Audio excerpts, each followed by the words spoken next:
สวัสดีสาวหอมสบายดีป่าเป็นยังไงคอยได้ยินในแม่น้องว่าที่ไอเพื่อนผักมานำไอเด้อ800,000กีบพี่น้องเด้อราคาผ้าห่ม2โต๊ะ1 2 3 4 5 6 7 8จากฝั่งไทยเทอดหนุนน้องขอให้อายุดีมีแห้งขอให้ร่ำให้รวยอันยังได้ลูกเคยฟังไทยนี่ว่าภาษาไทยบ่เป็นเลย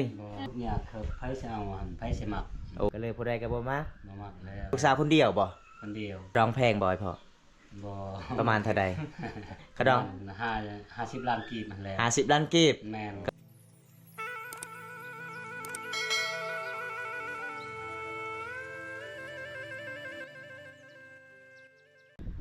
กับสวัสดีครับสวัสดี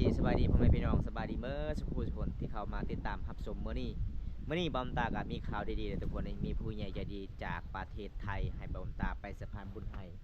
ไปหาสาวห้อมคือเก่า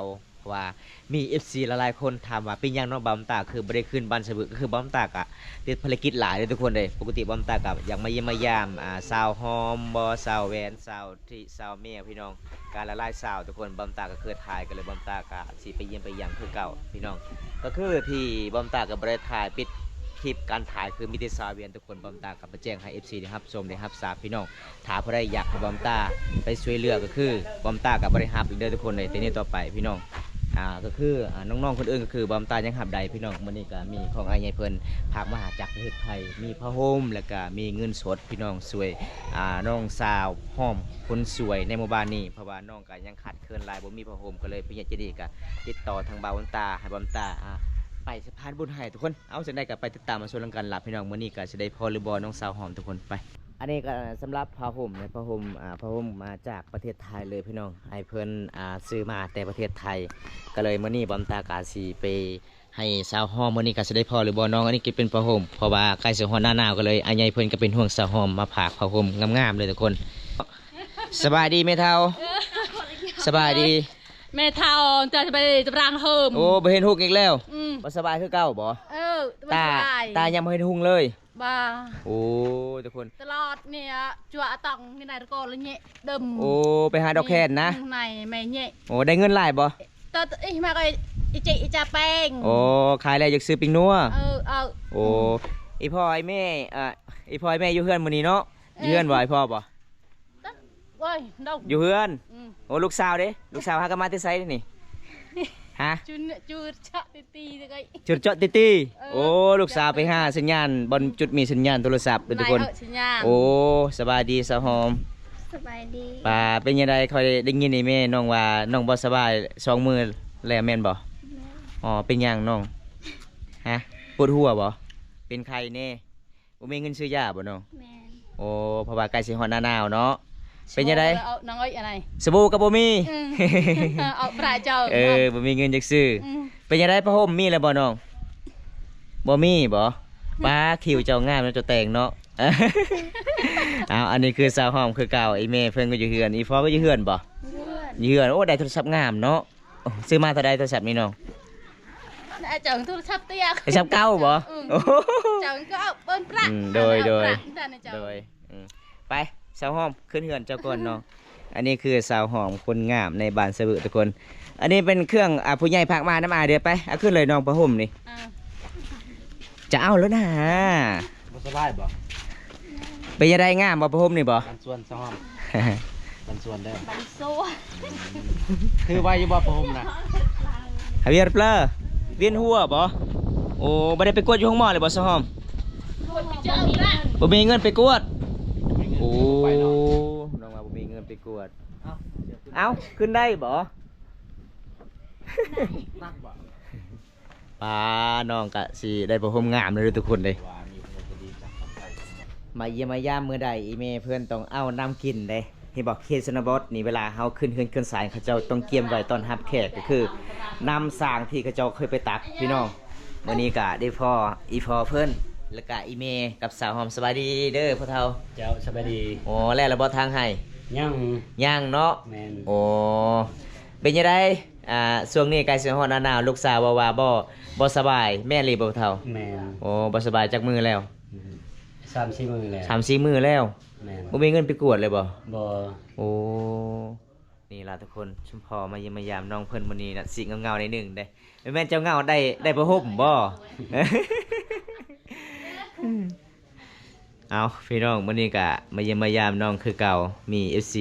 คนหนึงให้เฮาไปเยี่ยมไปยามมื้อนี้บอมตาพาทีมงานไปเยี่ยมไปยามนํกันเอามื้อนี้ก็ครบหน้าครบตาเลยกินข้าวกันยังเลยบ่พ่อเฒ่าแม่เฒ่ามื้อนี้ฮะบ่มีอาหาร แม่น กินเนาะ โอ้ส่วนลูกสาวก็บ่สบายนี่ บ่ โอ้ลูกสาวก็บ่สบายเป็นจังได๋เนาะสาวหอมเจ้าว่าอยากได้ผ้าห่มก็เลยผู้ใหญ่ใจดีซื้อให้เจ้าเลยเด้อผ้าห่มเพิ่นหนึงน้องให้พ่อเพิ่นหนึงให้แม่พอดีน้องบ่มีคือเก่า ว่าเอาไป เจ้าพันยังคืนนี้สาวหอมบ่ได้พันยังส่วนนี้แม่เดี๋ยวจะพันยังคืนนี้ฮะใส่ว่าพันเห็นเบาอุนตามาแม่นบ่ คนเฮิมตี ฮะบ่ได้เห็นยังเลย โอ้เอาทุกคนเอเมเพิ่นก็เว้าภาษาลาวบ่ค่อยฮู้ปานใดตอนเบาอุนตาขึ้นมาเพิ่นว่าพันเห็นเบาอุนตามาบัดถามตัวจริงเลยเพิ่นว่าบ่ได้เห็นยังอีก บ่ภาษา บ่ภาษาลาวเนาะ แม่น อ๋อเอาทุกคนมื้อนี้เฮาก็มามอบให้น้องเลยเด้อนี่เป็นเครื่องผู้ใหญ่ใจดีจากประเทศไทยซื้อให้น้องผ้าห่มเพราะว่าเป็นห่วงน้องใกล้สิฮอดหน้าหนาวเงินคำซ้ำแก่บ่มีอยากซื้อก็เลยอันใหญ่เพิ่นจัดให้จากประเทศไทย ดีใจบ่ซอม ใจ ดีใจบ่อยพอ เจ้า ดีใจบ่แม่เฒ่า เนาะ ใจ ดีใจเนาะ มื้อนี้ก็บอมตาก็ทักทายอีกเทื่อนึงนะสบายดีทุกคนสบายดีบ่ทุกคนที่เข้ามาติดตามรับชมมื้อนี้ก็มีข่าวได้ดีพี่น้องเอ้ยบอมตาก็บ่ฮู้ว่าจากไอ้ใหญ่เพิ่นจากจังหวัดใดหรือว่าเมืองใดบอมตาก็ฮู้ก็ผู้จากมาจากประเทศไทยผู้ใหญ่ใจดีจากประเทศไทยแล้วก็เชื่อมั่นทีมงานเฮา3คนไปสะพานบุญให้ซื้อให้น้องผ้าห่มอันนี้เป็นผ้าห่มมาจากประเทศไทยเลยเด้สหอมอยู่ในลาวเฮาบ่มีได้นี่เด้ แล้วก็เงินที่อายเพิ่นฝากมานำอายเด้อ800,000กีบพี่น้องเด้อแล้วก็ผ้าห่ม2โต1 2 3 4 5 6 7 8เอา800,000กีบ แต่เจ๊เอาสบาย ดีใจบ่ ดีใจ ดีใจเนาะหลังจากได้เงินนี่แล้วก็คือน้องซื้อยาบ่ แม่ อ๋อแล้วก็ซื้อสบู่นี่บ่ให้เลยพอยแม่บ่บ่ให้เลย ชื่ออันเลยบนออน เอ้าจังได๋ก็ขอไอ้พรในเด้อไอ้พลอยแม่ผู้ใหญ่ใจดีจากประเทศไทยเอ้า ขอบใจ ใช่ เว้าเป็นบ่ภาษากล้องบ่เว้าเลยแม่ภาษาบรูไอ้พรเบิ่งจักบาทขอขอบใจละลายเด้อ ขอขอบใจละลายเด้อ ผู้ใหญ่ใจดี ใจดีจากฝั่งไทยเทอดหนุนน้องขอให้อายุดีมีแห้งขอให้ร่ำให้รวยปรารถนาสิ่งใดขอให้ได้สิ่งนั้น มาเท่านี้บ่ แต่ดัง ตะดัง อ้าวน้องได้คือ เพิ่นว่าบ่เป็นแล้วทุกคนเลย เอ้ยมาเลยไป ชวนให้แม่ดิชวนแม่นี่บ่เป็นเลยบ่ออกเลยตะดังเลยโอ้เพิ่นว่าตะดังเลยบ่ฮู้เลยทุกคนเลยมื้อนี้ก็คือบางตากะมามอบในมือน้องเลยเด้อทุกคนแล้วก็เงินสด800,000กีบแล้วก็ผ้าห่ม2ปืนพี่น้องเพราะว่าเฮาก็เดินทางก็สิลำบากแน่3คนเฮาถึงงานเฮาบ่าววงบ่าวดงสวรรค์พี่น้องเดินทางเพราะว่าช่วงนี้ใกล้สิฮอดหน้าหนาวก็เลยเฮาก็จัดหาตามของครอบครัวใหญ่ๆดีคันบ่ไปก็คือผู้ใหญ่ใจดีก็บ่ได้เชื่อมั่นทีมงานเฮา วันนี้ก็ขอขอบคุณหลายๆอีกเทื่อนึงผู้ใหญ่ใจดีที่เชื่อมั่นและมั่นใจทีมงานเฮา3คนไปสะพานบุญให้ก็ขอให้อายุดีมีแฮงขอให้ร่ำให้รวยปรารถนาสิ่งใดก็ขอให้ได้สิ่งนั้นตอนนี้บอมตาก็มามอบในมือน้องแล้วเด้อทุกคนเลยดีใจบ่สาวหอม ดีใจ จักเปอร์เซ็นต์เนาะดีใจมื้อนี้ ร้อย 100%เลยอ๋อบ่คาดคิดเลยว่ามีอ้ายใหญ่เพิ่นซื้อมาเนาะแล้วก็เงินสด800,000กีบคันไปเฮ็ดงานนี่ก็ประมาณ8มื้อเนาะจึงได้เงิน800,000กีบอันนี้ก็คือน้องเอาไว้เลยน้อง เอาไว้บนห้องเด้อจังหน่อยโจรมาลักเด้ เอาเก็บไว้เลยน้องเอ้ย ไว้เลย เอาพี่น้อง อยู่ห้องให้พ่อเลยเสียไว้ห้องเจ้า คนกว่าไม่ เบิ่นกลัวไหม่บ่ะโอ้ยแม่เพิ่นว่าดีใจแล้วบัดนี้สิได้ประโฮมแล้ว กากาเราคุกมันหลอกก็ไปไงอะหลอก เอ้ยแม่เพิ่นดีใจแฮงเด้อทุกคนเลย ไปหอมมันหลอกแดงไม้ไอ้กาลองหอมไหนหอมหลบเอ้ยกูไปเอ้า เออ มันจะไงอึกทึกว่าก็จะดังประมาณนี้ อารมณ์ดีเนาะแม่เฒ่าเนาะคันอยากได้ลูกเคยฟังไทยนี่ว่าภาษาไทยบ่เป็นเลยบ่เป็นเลยเนาะ แต่เติมก็ได้ได้ โอ้จะน้อยลูกเคยว่าแม่เฒ่ากินข้าวเลยบ่อยู่จะโดย พี่น้องเอ้ย อีแม่เพิ่นก็อารมณ์ดีอีพ่อก็อารมณ์ดีเด้มาเยี่ยมมายามเมื่อใดเฮือนศาลบ้านซองเขาเจ้าซอมนี้แต่ยอมรับว่าพ่อแม่ใจดีพี่น้องเวลาเฮามาเยี่ยมไปยามเขาเจ้ายอมพาข้าวให้กินได้มื้อนี้ลูกสาวเพิ่นก็บ่สบายแน่เอาดีใจเนาะสะหอมเนาะ มื้ออื่นแล้วก็ไปกวดเลยอยู่ห้องหมอเลยมื้ออื่นน่ะ แม่น บ่สบาย 3-4 วันเลยเด้ ยาก็ไม่กินมายา ตื่นสบายก็มันออนยาวฮอกันเลยไอ้ละวัด กินแล้วยา ยัง เอ้า บ่มีเงิน ประ ซื้อ ไอ้เจ้า บ่มีเงินซื้อ มือไผ่มืออะไรไปตลอด นอนตลอดเนาะ นอนตลอดเลย ชอบ บ่ได้กินยาเลย บ่มีเงินซื้อ โอ้ถ้าให้มันเศร้ามันก็บ่เศร้าง่ายเนาะ แม่น เฮาบ่มียากิน นี่คือจั่วตองกับลุห้องปังเนี่ยไหนแง่ตะบรางเพิ่มมาที่จั่วฮะตีแม่เนี่ยบึไอ้จั่วน่ะยาวที่ยาวตั้งไงมาเป่าขุมาตั้งไงไอ้มาน้อง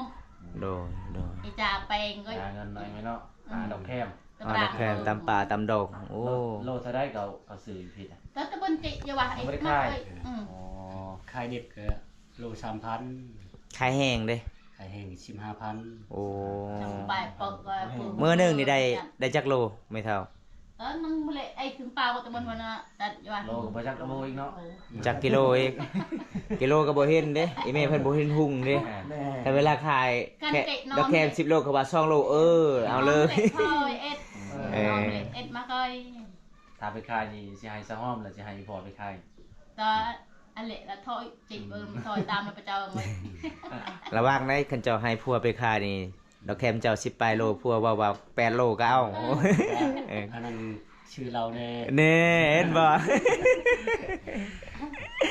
เออ มีสะน้อยก็ให้สะน้อยเนาะ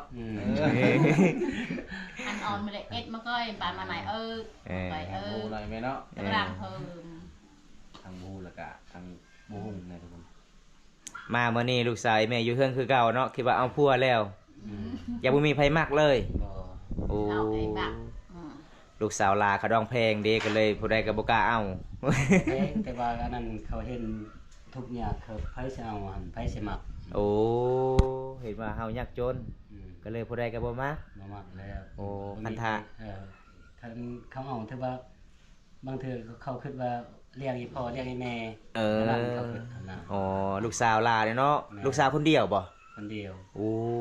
สุพอเขาเจ้าก็บ่กล้าจีบเลยทุกคน เอาเนาะ เบิ่งเฮือนซานบ้านซองเขาเจ้ายากจนถ้าผู้ใดอยากเอาเพิ่นนี่ยันเลี้ยงอีพ่ออีแม่บ่กุ้มเนาะโอ้ตรงนี้นั่นอีพ่ออีแม่เพิ่นว่าเด้อทุกคนปกติเฮาก็ยากจนก็คือถ้าผู้ใดเอาลูกสาวเฮาต้องขอแล้วเนาะเงินคำเนาะอยากได้คือกันแล้วเนาะ แม่ นี่ทุกคนขะดองแพงบ่อยพ่อ บ่ ประมาณเท่าใดทายอีกใดไปหอมนี่ก็ทายอีกขะดอง บางที2016มันสิพุดเนาะ บางทีชาวบ้านชาวฮอกนี่มีคนมามั่นก็มีเด้นี่ขะดอง 50ล้านกีบมันแล้ว 50ล้านกีบ แม่น ก็คือเฉพาะขะดอง เออ ไก่ทั้งหากเนาะ ต่างหาก โอ้ไก่หม้อถั่วทั้งหากส่วนซาวหอมเขาทำมื้อนั้นเท่าได15ล้านเจ้าว่า ขายมาแล้วซื้อบัตรเต็มเงินแม่นบ่เจ้าบ่ แม่นได้หรือบ่โอ้พี่น้องค่อยเห็นคลิปบ่าวงว่าซาวหอมขายมาซื้อบัตรเต็มเงิน มาเจ้าจะได้จักบัตรจะขายมานะ5บาท50,000กีบบ่จะขาย วะ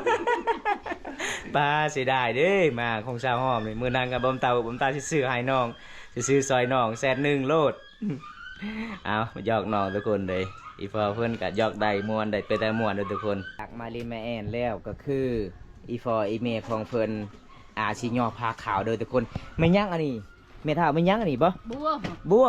ภาษาลาวเอิ้นว่าจังได๋นี่น่ะแป้งบ่ แป้งใช้เหล้า โอ้แป้งใส่เหล้าเนาะ แม่น เหล้าต้มเองเฮ็ดเองเลย นี่กำลังเฮ็ดเดี๋ยวนี้เลย โอ้อันนี้ก็เหล้าบ่ แม่น โอ้อันนี้คือเหล้าขาวบ้านเฮาทุกคน อันนี้เขาเจ้าก็มาอัดไว้ครับเปิดบ่ได้ทุกคนตามเปิดไปแล้วก็คือเหล้าเฮาบ่แซ่บมันก็คายมันก็บ่ค่อยดีเด้อทุกคน อันนี้จะเฮ็ดหยังเนาะสะหอม ดังไฟ ดังไผจะเฮ็ดกินหยังเนาะ บุญ บ่มีหยังมีแต่ใจ I love you แม่ เออ น้องฮู้ว่ามีผู้ใหญ่ใจดีพากมานี่มาจากไหนบ่ฮู้คือกันบ่โอ้บ้ามตาก็บ่ฮู้คือกันได้ก็เลยเขาติดต่อทางบ้ามตาว่ามีผู้ใหญ่ใจดีอยากพากหาก เสื้อมันแม่นเพื่อ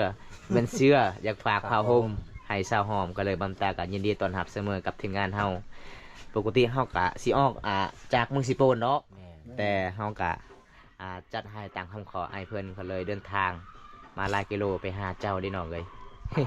เห็นเจ้าบ่สบายเบ่นี้เฮาก็บ่สบายใจคือกัน แม่นมื้อนี้ก็สะหอมจอยเนาะ จอยลงเลย น้องบ่ได้กินข้าวจังมื้อแล้วเนาะ กิน กินอยู่ แต่บ่แซ่บโอ้คันทาขึ้นแซ่บก็คือพาไอายไปซอนเหนียวเด้อมื้อหน้า สึกก่อนน้องซอนก็เก่งๆเด้ ใครได้หลายสุด này thì bên giờ em mới สะหอมบ่ได้หลายสุด สาวหอมลายแต่สุดแต่สุดท้ายงัวลายซนโอ้ย กระทึกเนาะนี่งัวป้าทุกคนเลย สองกบไว้ยังนี่อ่านบ่ ốc ốc อ๋อ ốc บ่มุ้ยยังทุกคนเลย เมื่อบ้านน้องนี่หนาวเนาะเพราะว่ามันติดกับตีนภูเขาโดยทุกคน เบิ่งแดดอยู่ทางนอกแดดแต่อยู่ในห้องนี่มันหนาวแฮงมันเย็น เพื่อนมาเนาะ เย็น cho em chỉ sống trong cái mà vậy มันยังได้อาหารยังกิน แต่อาหารยังกินไม่เท่า ở về ấy này mà không Bún ở mì. vô cho đâu ấy tê ยังมาทานกินข้าวเช้าบ่ Ừ. โอ้ 11โมงแล้วได้ Cái này là gì cái này là gì thơm phạ mày thảo ra hậu không phải phạ rạ nó chẳng thảo nào เจ็บแขนค่ะ thơm phạ thì thảo rạ แม่เท่าเท่าเลยเด้อยากให้แข็งๆมันบ่แข็งๆดอก nè cái này là gì cái này là gì thì โอ้ เจ็บมันเนาะ mặt là tập rang thơm đây อืมถ้าอยากได้แข็งๆก็คือให้ลูกสาวซื้อให้เป๊ปซี่ตุกหนึ่งเด้อ ลูกสาวมีเงินเลยเด้มีเงินผู้ใหญ่ใจดีจากประเทศไทยให้ Nha. เจะไปเฮ็ดอันน่ะดอกแคนน่ะเจ้าสิซื้อหยังไม่เท่า tính ít chữ bèn coi mới này bèn cái gì Sư bèn nua. ơi bèn cái อีกหนัวหมดแล้ว Dạ. โอ้ เอาลืมเลย แฟบลูกสาวแฟบสะหอมก็เบิด ปลาก่อนตะบนตรีเนี่ยเจิงนี่ ยังไม่เท่าเขาถามคน คนละเรื่องเลยไม่เท่าตอบนี่ สบู่เพชรมดเลยบ่สบู่เพชรสาวหอม สบู่สะหอมก็เบิด เอานั่ง ไอเมย์เพิ่นเว้าภาษาลาวบ่ค่อยฮู้ปานใดเด้อทุกคนเด้ถ้าสาวหอมเอาพัวพังลาวพังไทยมื้อหน้าก็คือเฮาเว้าละถ้าพัวสาวหอมมาว่าแม่เฒ่าเอ้ย แหมโบยเกลียมามแล้วติ แม่เฒ่าเอ้ยเอาถ้วยเด้อเจ้าก็เอา เอ็ดออนคุก เอาคุ เอานะกันไหนเอ็ดออนตามมา เออ โอ้เนาะ ลูกสาวของไอ้แม่นี่เข้าเฮียนอยู่บ่แล้วเรียนหนังสือบ่สาวหอมนี่ อันตะบน บ่ เรียน แต่เป็นย่างลูกสาวของไอ้แม่คือหูภาษาลาว อันดังอันคือตะดัง โอ้ส่วนไอ้แม่ใหญ่ก่อนก็คือบ่ฮู้เนาะ อันนี้เธอโทรศัพท์ก็อันดัง โอ้สาวหอมเบิ่งตามโทรศัพท์บ่แม่เฒ่าโอ้เก่งลูกสาวไอ้แม่นี่เก่งเด้ ตะดังยาว จำไว้ โอ้ไอ้แม่เพิ่นว่าตาดังแต่ดังคือบ่ฮู้ เออ คันฮู้คือดังเออ ต้มน้ำมัน เอา ในแอะ ยังอีกพอ เพิ่นไปเอาไก่อีกได้ ไปไปจ้า ปลา ไก่เนาะ ไก่ยังมี2หน่วย สี่หน่วยไก่ 4หน่วย โอ้ไก่ฟัน ไก่ตัวแม่ได้นี่นะ ช่วยเย็บปลอดตะหอมเลิฟเพียด เอาอีเมลเพิ่นว่าไก่แท้ๆก็คือไปหมดแล้วทึกฝากมาเลยทุกคน แมวเดี๋ยวหอมปัวยาถ่ายถึงหมัดมุกมันจ้อมปัวยาไปถูกยับ เอามาเยี่ยมมายามมื้อนี้อีเมลเพิ่นก็สิล้างถ้วยล้างจานล้างหม้อได้ นี่นายเราติ่ง บ่มีสไลด์บ่ เอา โอ้บ่มีสไลด์เด้อทุกคนส่วนลูกสาวเพิ่น ไหล ล้าง ก้อนมาเอาปลายจ้องท ลูกสาวเพิ่นก็ล้างไข่ไข่ยังเนาะโอ้ยไข่ไก่เด้อมันเป็นไข่เด้อไก่เออ โอ้ลังก็เป็นนั่นเลยเนาะ เออเจะสิต้มบ่ซะหอมโอ้ต้มเมาเนาะต้มแล้วก็เฮ็ดแจ่ว ำ โอ้ จ้องเนี่ยจะบนเนี่ยนี่จ้า เอา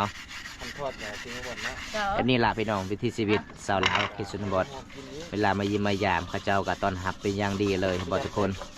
ย่อพาข้าวให้กินบ่มีอาหารก็คือ เอาของอยู่ในร้านให้ย่อให้แขกกินอันเป็นไก่โตนี่ก็ฮอด4โตเลยทุกคน แต่มื้อนี้เห็นแต่ไข่ฟันไก่ฟันเพิ่นว่า อารมณ์นะจริงมาการจริงมาจนหาเลย น้ำอันนี้ก็น้ำซอหอมบ่ตักไม่เท่าไปตักน้ำสร้างพุ่นบ่ เออ โอ้น้ำมาด่างก็บ่มีเนาะโอ้ทุกคน เอาเอ้ยท เรียน ำ แล้ว เท้าเนี่ยอันไหนอีกคือพี่เท้าเนี่ยพี่จะเดิน โอ้คันสาวห้องบ่สบายกับเมียเท่าแล้วไปตักน้ เออ ำอ๋อ เรีย เพราะว่าแม่เฒ่ามีลูกสาวคนหนึงเนาะ เออ มีแต่ลูกสาวล่ากายแต่นั้นมีแต่ผู้ชาย เอาต้มนะสายเนี่ยพอ ไปเอาเมียแล้ว ปตะเท ประเทศ ปทำงาน ไปเฮ็ดงานแล้ว อืม โอ้เอาเพิ่นเฮ็ดกินเด้อทุกคน อันไหนองค์ติดเท่าอันนี้ก็เยอะ นี่โอ้ยพี่น้องเอ้ยมาเยี่ยมมาย่ามเมื่อใดก็บ่ผิดหวังเด้สาวลาวหลายๆคนมีต้อนรับเป็นอย่างดี น้องบ่มีอาหารน้องก็ซื้อไข่มาแต่ห้างทุกคน หน่วยเท่าไรซะฮอม หน่วย10,000 4,000กีบ 4,000กีบไข่เงินบาทได้เท่าไหร่บ่ฮู้อ้าวใส่ว่าสิเอาผู้บ่าวพังไทย เงินบาทบ่ฮู้เลย อันอยู่ประเทศไทยมีแต่เงินบาทเด้นี่4,000กีบโอ้ยพี่น้องบอมตากะสิไลบ่เป็นคือกันล่ะทุกคน แสดงนะบาทเนาะ แม่บอมตากับบ่เคยเห็นเงินบาท ขนาดเงินกีบกะเฮ้ยเคยเห็นแต่ใบ50ก็เซนหนึ่งเคยเห็นเงินแต่10 ล้านกีบนะพี่น้อง100 ล้านก็บ่เคยเห็นจักเทื่อเลยพี่น้องเอ้ยเป็นยังไงสาวหอมสุกเลยบ่บ่ต้องแกะก็ได้น้องบ่ต้องแกะก็ได้ เกิดก็ได้อายเกิดจะกินเลย เออ เจ้าหนอเลย ถ้าเจ้าแกะนี่ยานใจเจ้าติดน้ำเฮาก็เลยเมื่อบ่ได้เด้ เดี๋ยว FC ฟังไทยสิใจหลาย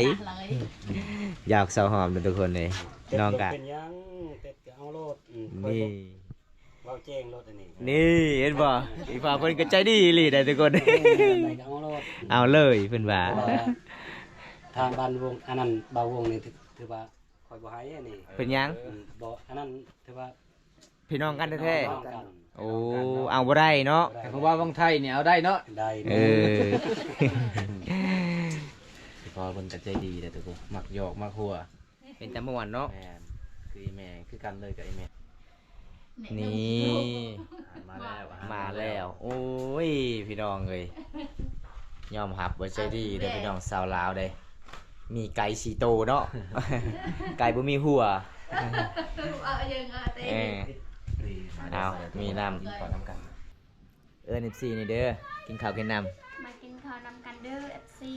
ำอาหารหยังเนาะ ไข่ ไข่ไข่หยังไข่ ไก่ เออไข่ไก่แต่อายมาเมื่อนี้กำไรดิทุกคนได้กินไก่ชีโตเด้อก ะบัดไป นี่พักกาดไปพร้อมเป็นนี่ล่ะเคชนบทพี่น้องมาเยี่ยมมายามเมื่อใดน้องๆก็ใจดีเอาเปิดเลยน้องมันเป็นตามประเพณีบ้านเฮาเด้อทุกคนอย่าดราม่าเฮาหลายเด้อพี่น้องเอาจะพาเพื่อนกินก่อน